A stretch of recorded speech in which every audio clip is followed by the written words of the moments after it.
The spoon froze halfway to his lips when three small voices whispered from behind him, urgent and trembling, asking him to pretend he was their father just for a few minutes, because the woman at the next table was watching them too closely and they were scared. His heart started pounding before he even turned around. He had no idea who they were, or why they chose him, or how saying yes would change all of their lives. Before we go any further, if stories about small moments that turn into big acts of kindness speak to you, take a second to subscribe to Kindness Tales. It helps us share more stories like this, and we'd love to hear your thoughts or similar experiences in the comments as the story unfolds. He hadn't planned to be in that quiet corner cafe that afternoon. It was one of those places tucked between a dry cleaner and a nail salon in a small suburban strip mall, the kind with mismatched chairs and soft music that barely covered the hum of the espresso machine. He usually drank his tea at home, but the house felt too empty that day. Empty in a way that echoed. So he drove without much thought, parked crookedly, and chose a table near the window where he could watch people walk by without having to talk to anyone. Being a single dad wasn't something he ever imagined for himself. Not like this. Not so suddenly. 2 years earlier, his life had been loud and chaotic in a good way, full of bedtime arguments, shared jokes, and plans scribbled on the back of grocery receipts. Then an illness came fast and left faster, taking his wife with it and leaving behind a silence he still didn't know how to fill. Their son was with his grandparents that weekend, giving him time to catch up on laundry and pretend he was okay being alone. He wasn't. He wrapped both hands around the warm mug, letting the steam fog his glasses, trying not to think about how his wife used to steal sips of his tea even though she claimed she hated it. He was staring into the amber swirl when he felt a presence behind him. At first, he thought it was just someone passing by, maybe reaching for napkins. Then he heard the whisper again, closer this time, layered with the soft rustle of jackets. "Please," the smallest voice said, barely louder than a breath. "Can you pretend you're our dad?"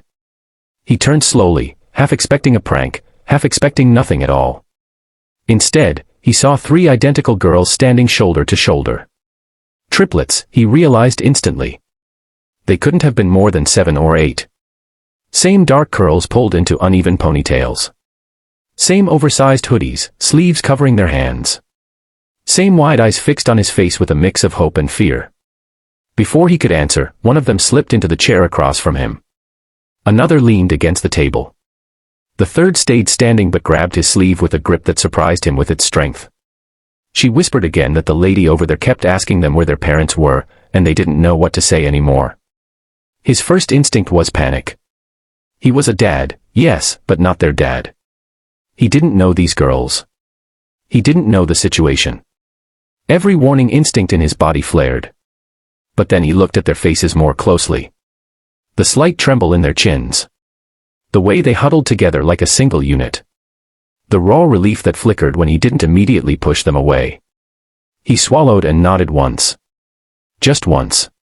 He cleared his throat and said loudly enough for nearby tables to hear that he'd been wondering where they'd gone, and that they knew better than to wander off like that. The words felt strange in his mouth, but also familiar, like muscle memory kicking in. The girls reacted instantly. One climbed into the chair beside him without asking. Another rested her head against his arm. The third let out a shaky breath and finally smiled. Across the cafe, he noticed a woman glance over, hesitate, then return to her phone. Whatever concern she had seemed satisfied.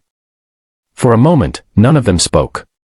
He stared at the table, at the tiny scuff marks in the wood, feeling the weight of 3 small bodies pressed close to him. He hadn't realized how long it had been since someone needed him like this, without explanation or conditions.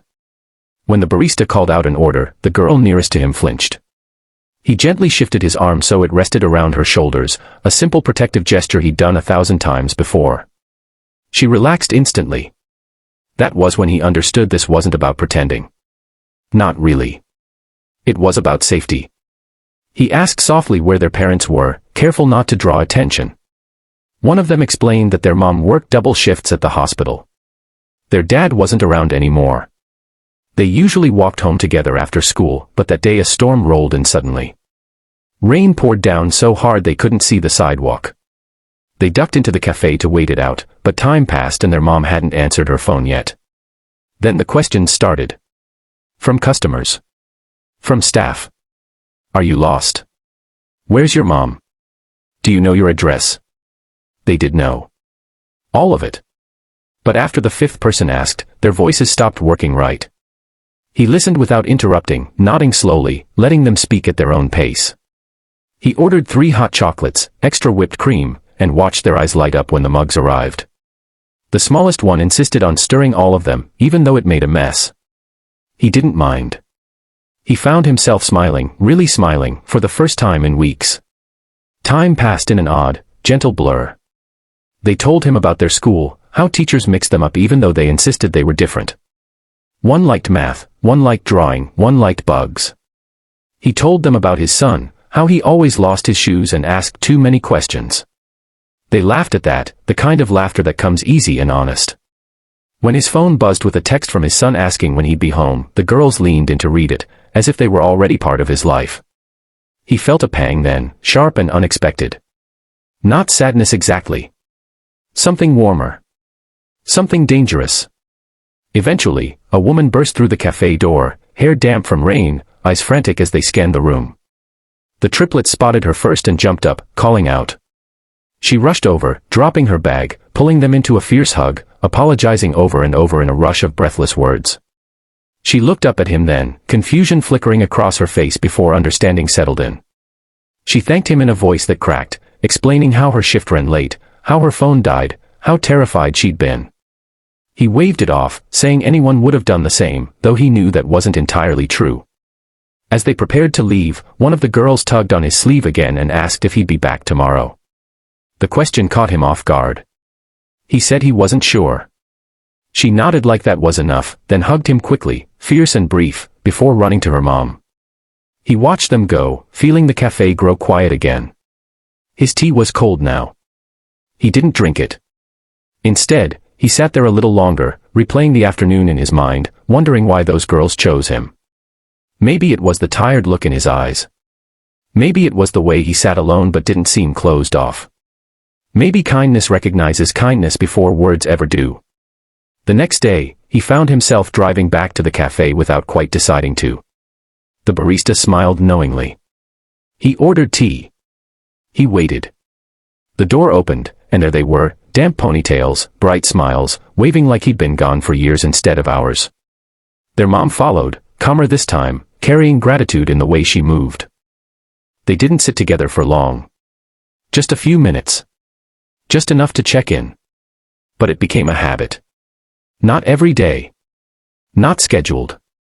Just moments that overlapped naturally. Over time, he learned more about their world. About juggling work and childcare. About loneliness disguised as strength. She learned about his loss. About the nights he stayed up listening for sounds that would never come. Kindness didn't fix everything. It never does. But it built a bridge. Between strangers. Between grief and hope. Between a man who thought his heart was full of cracks and 3 little girls who reminded him it still worked just fine. Months later, his son met them at the park. There were awkward introductions and instant games. Laughter carried across the grass.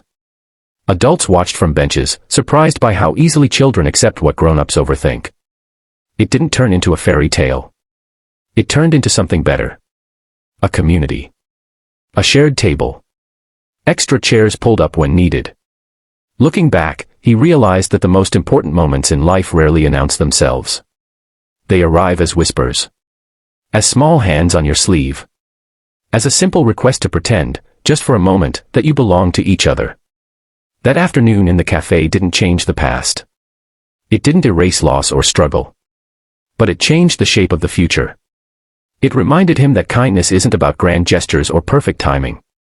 It's about saying yes when you're scared. It's about noticing when someone needs shelter, even if it's just for a few minutes. We never know how long we'll sit alone, staring into a cup of cooling tea, before someone walks into our life and asks for help in a quiet voice. When that moment comes, the choice we make can ripple farther than we imagine. If this story touched you, maybe it's because you've been there too, on either side of that table. Share your own moments of unexpected kindness in the comments. You never know who needs to hear them, or how they might inspire someone else to say yes.